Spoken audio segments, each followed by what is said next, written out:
Webukeredde ku makya nga mwami Shakibu Zari amugobye mu nyumba. Bampita Kalirugambo Pro Max. Now, Zari ne Shakibu babadde together for quite some time, almost 5 years.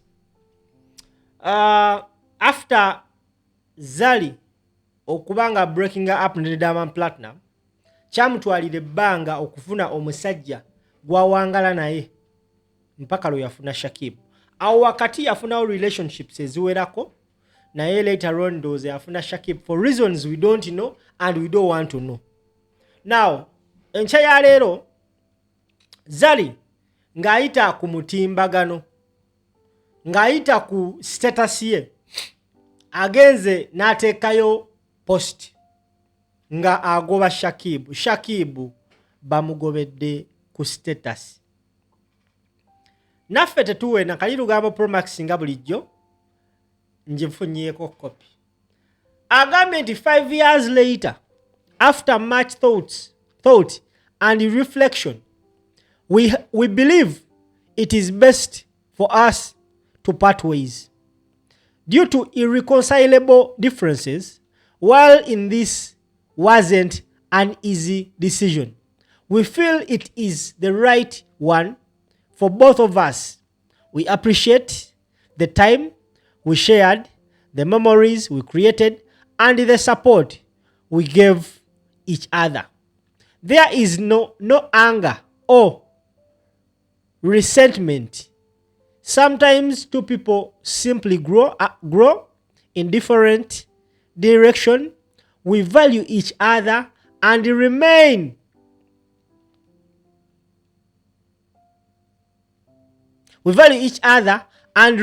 friends with mutual respect and understandings. We sincerely wish each other happiness, success, and all the best for the future. Zari and Shakibu. Njagala alaba video eno ogiteekeko share ogitambuze. Bampita Kalirugambo Pro Max. Bwe twogera ku Zari gwenjogerako,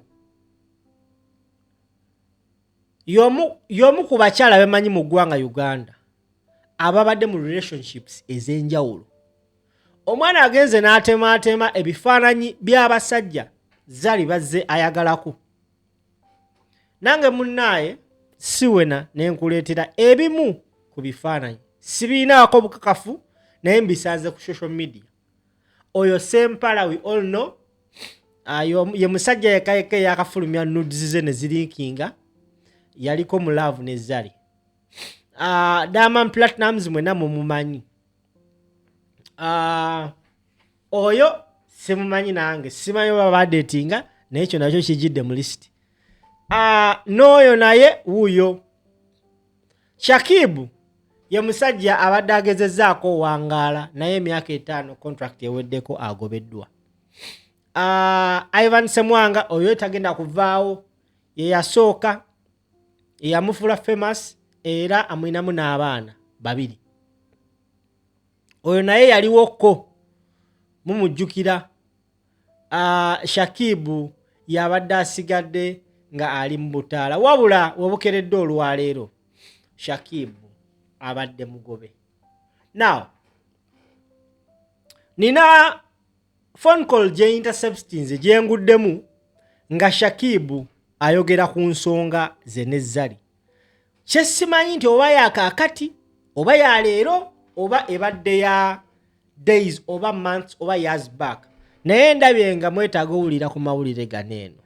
Bampita simple katukomewo. Igino walinga tambuza mpulamu bwange watu wabagenda kikozesa manyi kati yalina watu wafutagala kubeera mukyamu kituufu ayina bakozesa obusungu asookulaga mbw akukyayo olw'obusungu y'okutakulaga mbw aswadde kituufu kati ekibanga kigenda okujja it's and good ndiredde ndi prepared sirina buzibu okubanga ngenda kuddingana naye nga manya omuntu gwendi naye bulamu akozesa munne tewali gaalaawe. Ate kati statement eri mu kutambula nti you are the last husband. Ate sinawagirabako eyo. Eri mu kutambula waliwo nadde nsoma blog kyawo.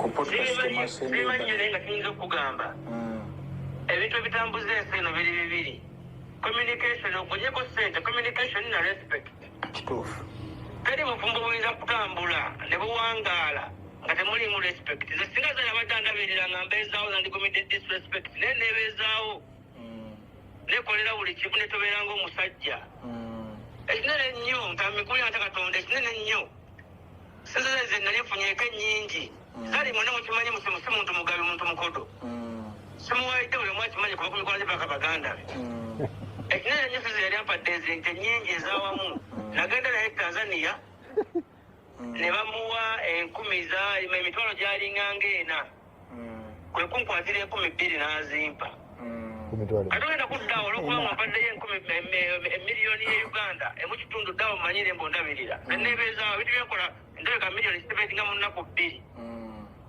atogenda kuddawo ontwale gombe nga ondaba bwotyo omundisrespecting onsubire mugenda sirika soka sirika kubanga neebeezaawo tondabirira ate ekijjana kyona ekijja well and good kijja ndi prepared sajja zingenda funa muzali mbu ninze baana zali mukazi mukulu yatukadde emyaka egikola ki anyway sikenda genda eyo ngenda kuba nandazire siri awo mbu nno ninze baana mutugenda zaala baana awula mbadde olwokubanga omuntu gwe naye mumatira mwagala kitegeera ebisigadde mbirikira katonda ababivuga kitegeera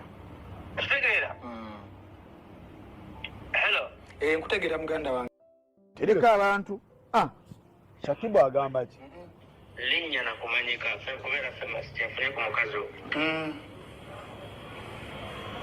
kakati woba oyogera ng'ogyeko nti ye mukazi waaba abasinga beekubira saidi bamujja bava wana mu wani yogera ng'okimanyi nti disrespect esigala disrespect omukazi agenda nave n'akola byakola n'akumanya natatubasinga ku mental health yagenda kuyisibwa etya natatolowooza ku bulamu bwe byakoze bigenda kukuyisa butya ate on top of that ye byakoze tayagala obimukole akusitaako weri kontra embeera n'akulaga mutulina mukola kintu gwe mubutakikola oba oliewo waka weebase ogenda okukeera ku makya nga boom vidiyo ezikutyoboola ezikuyisaamu amaaso ezikuvumya abantu kogamba nvuma ku intaneti nkitegeera naye ng'ekinvumya maanyi ga mpite za mukazi wange zaakoze abantu banvuma nga basinzidde ku ye kati nze nganze oludde ebizinga bibeerawo nga baako nekyenjiga kibeerawo baako nekyenjiga kati kyaliro ekibaddewo jo gundi yaze ku birthday sinamugaliza sina buzibu na Diamond musagala be baana bacyo kitegeera naye yankubidde nangamba Diamond azze wano nemugamba kati ngenda okukusaba kiri kimu tokwata vidiyo zintyoboola gwenaba tokutte buli muntu ali awo gwamuyise tokajja mikwano gyokukwata vidiyo zigenda kunvumya ku intaneti abantu bagenda kumunkinga nga basinzidde ku vidiyo ezo nebaga example gundi abantu bangi bakofarentinga nku example ya Rema ne Kenzo naye Rema there is no at any point where yali disrespected zani hamuza making sure by all means protecting the situation but there's abantu ba disrespecting abanga bayitidde ku byobera okoze kituufu alibuga nkogayite nyo nakulwa leero weewale ebintu bikozesamaza bigenda okumvumya kubanga mental health yange bigibagalinga kituufu nebitakomuuko zino comment obuuli awo nakomentinga kino Shakibu bamukozesa used condom Shakibu you don't bring on the table sana kyoli mwavu omukazi akulabirira olina gguma ebuga binyaffectinga ntumu that si bituufu naye tukimanyi nebeezaawo kituufu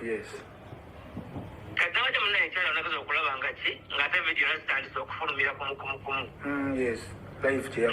kati neŋŋamba omukazi ono kati mugambe ki nankubira musimu nga sigakwata okukubira musimu nga sigakwata nagenda nakola live nampayiriza Shakibu bawange takwata masimu ng'atamidanyedde omwenge n'atamiira Shakibu aganye okukwata essimu zange olwokubanga Diamond azzeeko okulaba abaana be oli tata w'abaana bange siiza musofu ngalaba abaana be yabadde birthday sinamugana nze kulaba bali baana be sinona buzibu oli genda wakaawe tebinkwatako naye nemugenze ekyangu kyamungambisizza ati kiki mugenda okukola nga muli mwenna bitta gundi bitta mental health yange numizibwa kituufu njavaawo ngweddalu nga simanyi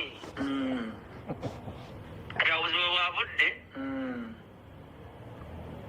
neŋŋamba oludde omanyi obeera ng'olannyo obulumi ng'oli hati before nga wakola ebitone by'ennuma nga mmaliriza zirukidde ku media nepostinga bukoome bubukootisi nenteekayo obuntuntu obwekisisiro obulaga mbu nnumiddwa ede ebintu bizo bibeerawo olede ninga nga aliyuziri wawo kinnuma kinkosebwa naye tekinnuma nnyo nga yokyali before azazeewo nseeke busiisi bakole ne bakola wembayo n'omuntu wange asobola okuntifendinga nga ggwe kandanganyabango ndifendinga nze nabiddeyo wajikali omukazi nsoka nsinga erinnya ate alina abagoberezi bangi kasiza kutunka nabyo mbu newozeeko nemmalako kitegeera kati kiriwo kyekyo simanyi kikigenda kuddako okiwamu just time ndowooza nkiwadde time nekirala ngenda kiteeka mu mutima nti omukazi gwendi naye era twekozesa weekozesa nkozesa mukozesa oba tuli mu kwerimba kubanga zizaako kukyokulaba balaavu weeri naye ndabanga eri ku saidi yange bbanga nondabidde naakola kyekiro kirira kidisrespect nga omukazi nemuyisaamu amaaso nedda munange abakazi bajja ne ku dduuka nembagamba ne bagula ebintu nga nedda naye omunaotunakuba ekifaananyi tajja bitegera oli muno mwabadde bafaani bakasitoma ajja nyiiga nembireka ekyennaku kwosajjo nabadde nina okukola maika vidiyo nenina Rose ne Supermaika ne Mudula ne Zex birangirangi nankubira eno ndi mugenda kushootinga kweyo oshootinga nani nemga ngenda shootinga ne Mudula ne nina Rose ne Zex nekyuse ne Blood nanyigirawo ogenda shootinga ne nina Rose abantu bagenda kukiraba bulala wampisizzaamu amaaso okwosajjo kati ate jjo yalaze embunze nze simatayinga ye abatayinga ye yagenze kukundi byekwata vidiyo kati ng'omuntu nange ennumwa ate ekosebwa ate biyafekitinga nnyo kubanga ekintu kyenayingiramu ensobi gye nakola nalowooza yaddala tuli mukwano gwa ddala